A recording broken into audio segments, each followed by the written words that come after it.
2021 was Moana from the Disney movie. Everyone, please welcome to the stage, Louis Paquet!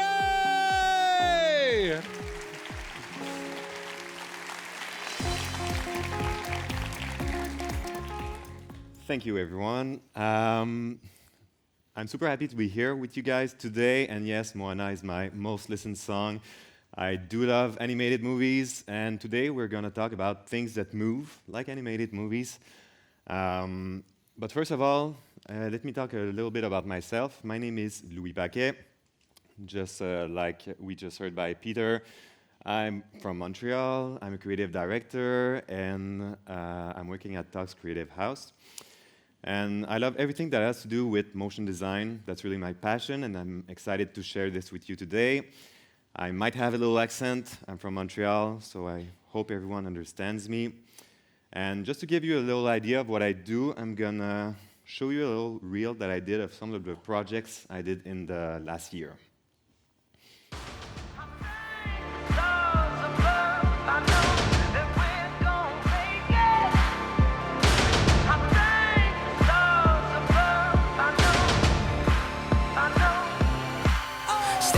On the field to get some. On the real, we appear to get gone. Victory is ours, bring the chip home. Galactic, and I'm looking to get more. Raise it up, seeing what you don't know. Running like the blood, pumping from the pressure of adrenaline rush. We crush whatever we touch. Where you been, y'all? Everyone know. And if you still don't get it, let it chill for a minute. Time is money, and trust me, man, I'm all business. And if you want something done, do yourself to get it finished. Wake up, victory's mine. On top, still on the grind. Gotta go get it right now. Holla at me if you're with me. It's time. I think the stars above, I know that we're gon' make it. It'll take all we got, we gon' make it. Show the world that it's shining our greatness. Keep it real, never gon' fake this. Till we make it, till we make it. Taking off, flying high like a spaceship. Take control, take a shot, what you waiting for? Keep it real, never gon' fake this. Till we make it, till we make it. All right. Thank you. So as you can see, the websites that I do are everything but static. I like to think about how the elements will move, how my design will move on the page. And this is what we're going to be talking about today in my talk. We're going to talk about motion design for websites. So why you should try to use it on your website, how to use it to make the most impact, and also when to start thinking about it in your design process. So if you start by looking at today's websites on Awwwards, when we look at the websites that come out today, like the one here from Studio San Panto, congratulations, by the way, for your site of the day today. We see that motion is really super important. It has a big place in all of the websites that come out today, especially on Awwwards. We see that motion is pretty much everywhere, but it wasn't always the case. Just about 10 to 15 years ago, there was really less motion. Websites were way more static. If we look, so I was curious and I decided to go on Awwwards to the very last page of the sites of the day. It took a while of next to get there, but I found the very site of the day on Awwwards that came out in 2009, so about 13 years ago, and it was for capture. And as we can see, the website, the level of animations, it's really not where it is today. The level of design maybe also. So the technology obviously plays a big part in this.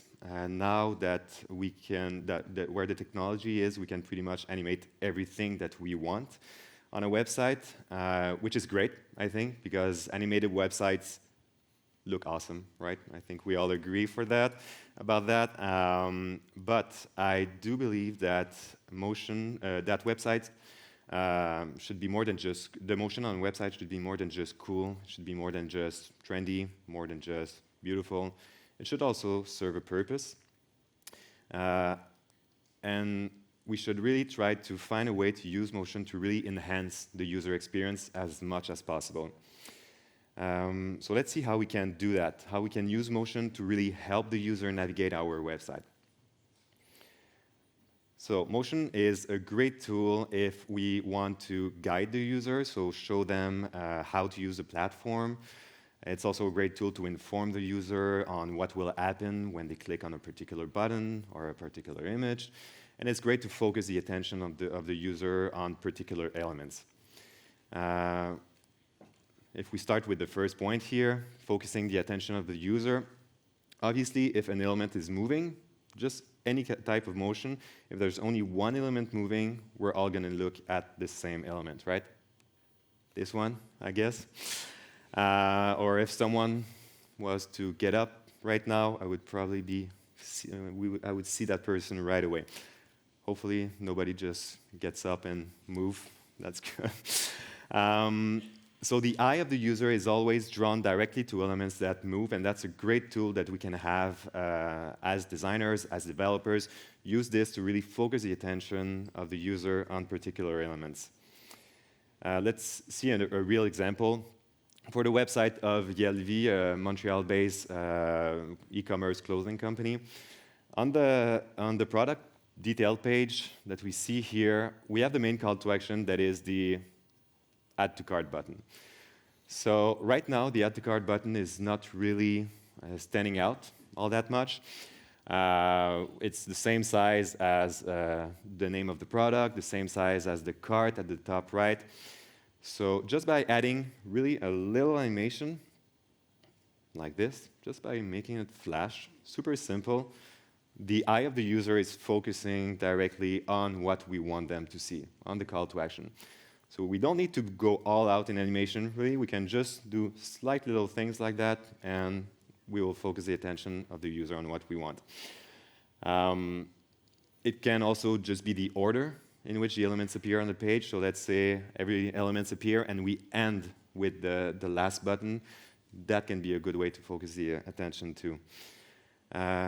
Now, if we look at how we can use motion to really guide the user through the experience, it's also a great tool for that. Let's look at the Journée Porte Fermée website. So Journée Porte Fermée in English would translate to closed door day. It's kind of the opposite from open house day. So it's about the fact that it's hard for immigrant people to find jobs, so we need to open the door to them. So the idea was that when we arrive on the website, we want the user to actually have to turn the handle to open the door and enter the experience. So we have this. We have the little handle at the top here, poop, that we need to turn around. But right now, it's not super clear. It's not super obvious. But just with a little animation informing the user what they have to do, like this, when we arrive on the website, we have this animation playing automatically. So just with this, it's super easy for the user to understand what they have to do. They already see the beginning of the motion that they will have to do. They see that it opens up already a little bit. So simple motion again, really clear. If we didn't have this animation, it might not be clear enough. We might have to add some text to it, add a little bit of text saying, please turn the handle to enter the experience. It would be probably a little bit too busy. There's already a lot of text. It would cluster the experience. So just with an animation like this, I think it's super clear. And then the user can actually just drag it, as we can see right now, and actually open the experience.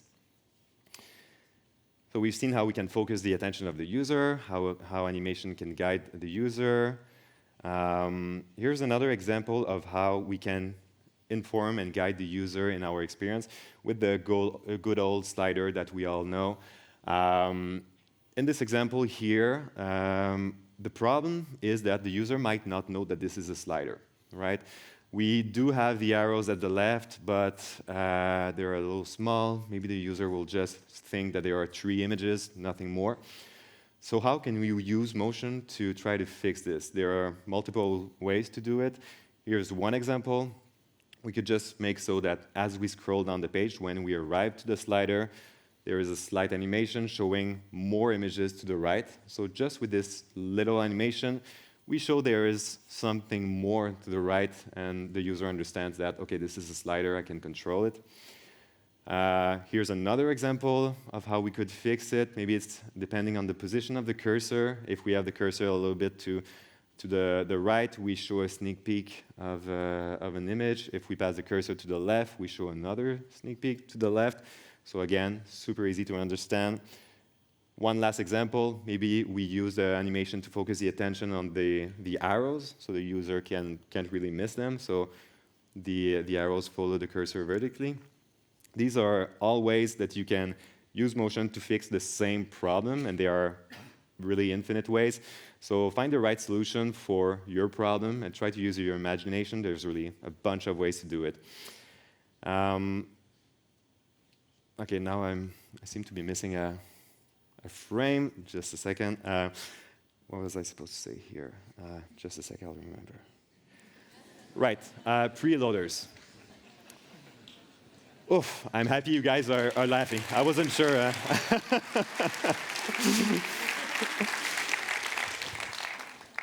This worked. All right. So for preloaders, when you know that you're going to have to, you know that the user is going to have to wait for something to load on the page, it's really a great idea to use animation for that shows that something is being loaded in the background, just so that the user knows that the website didn't just stop working and that something is actually being loaded in the background. So if we look at an example here, the website for GridSpace. On the website for GridSpace, on the landing page, you can navigate to different product detail page, and when you click on one particular product, you transition to the product detail page. So during this transition, we need to load the content of the new page. We need to load all the images, all the text that are in this new page. So during the time that we load these content, we can actually scroll on the page. We're blocking the scroll. So we wanted to make sure that the user understood that something is being loaded, and that's why they can scroll right away on the new page. So just with a slight little preloader at the bottom right, we're indicating that something's happening. And we're also using the fact that this little preloader just transforms into a scroll button. So again, informing the user on what they have to do. The preloader just transforms into a scroll. We really understand that now we can actually start scrolling and see the rest of the content on the page.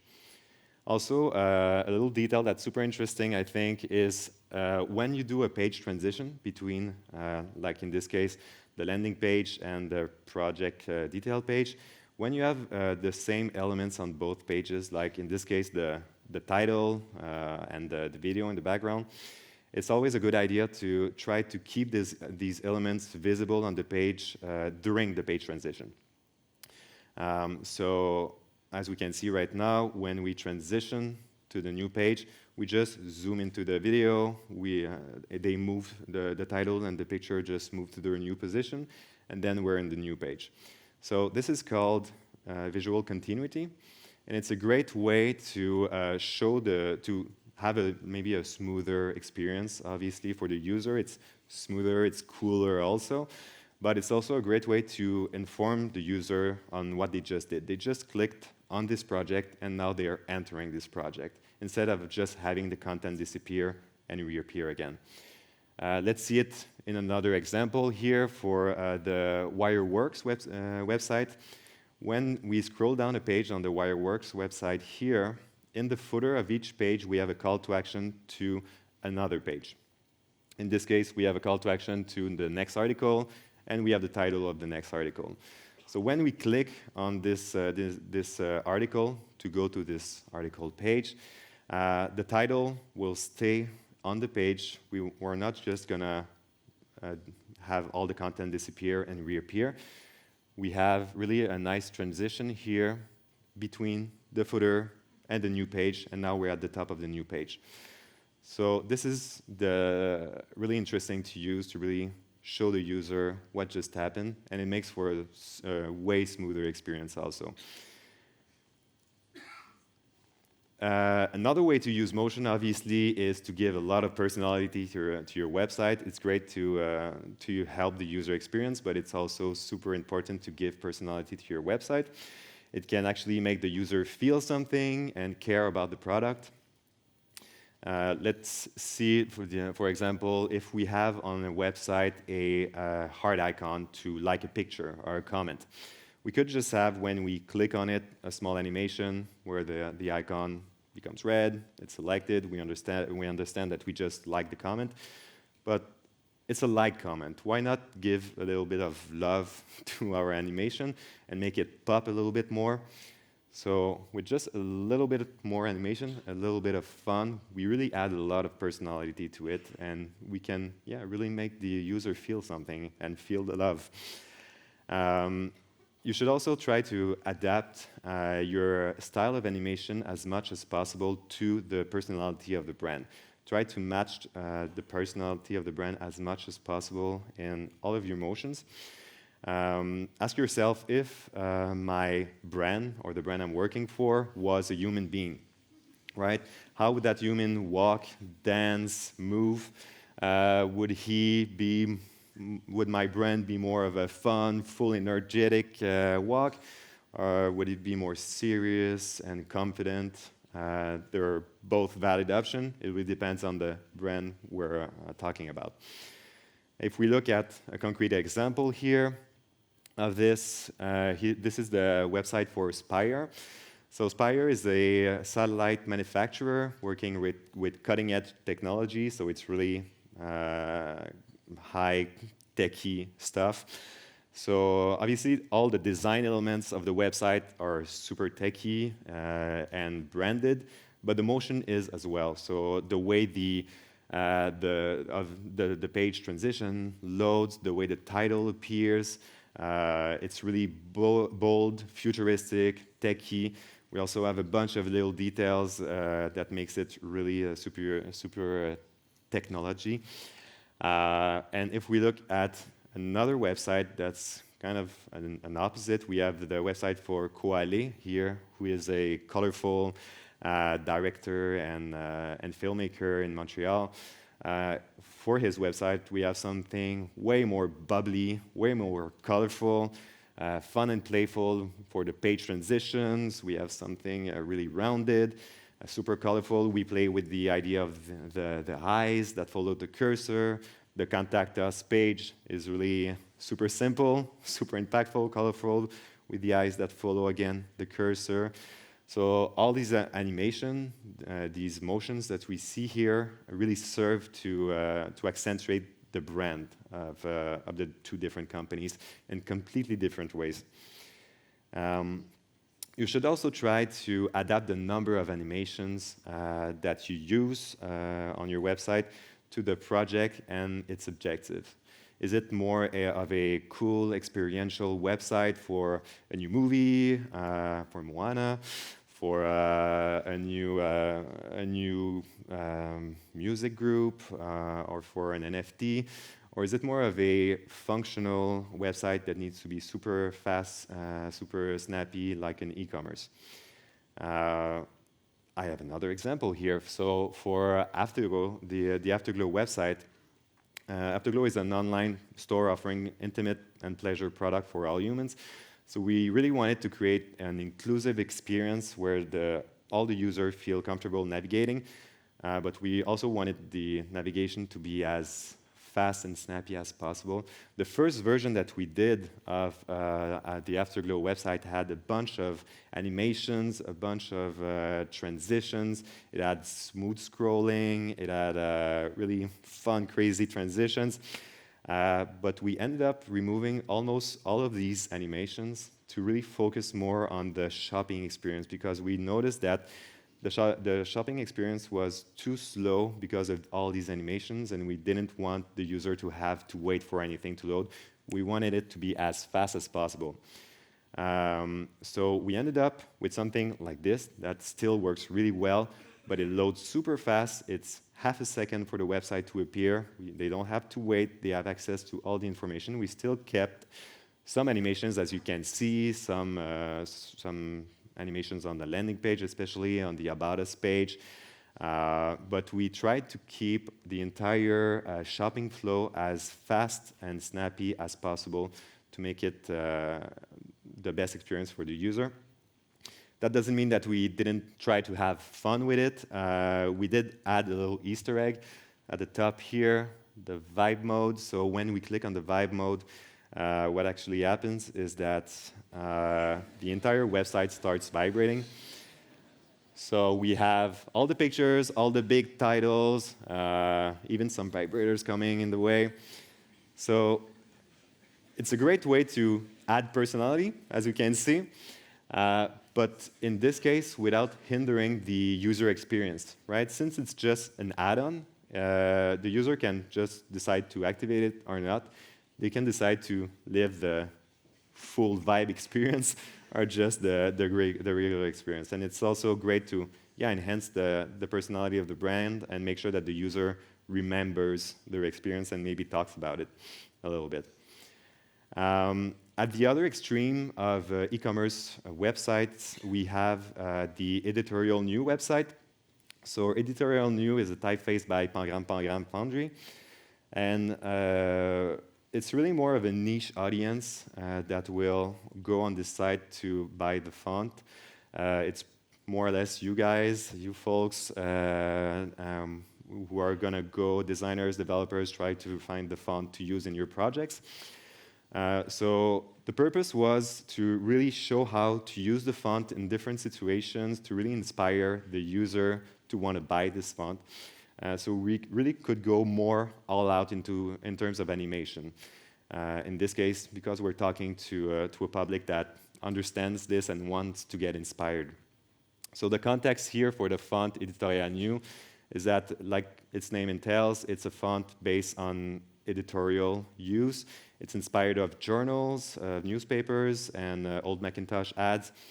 So the idea was that when you arrive on the website, a little bit like the old spinning journal in the movies when there was a breaking news, when we arrive, we start scrolling, and the entire website just spins around, zooms in, and then we can actually start scrolling to the real website.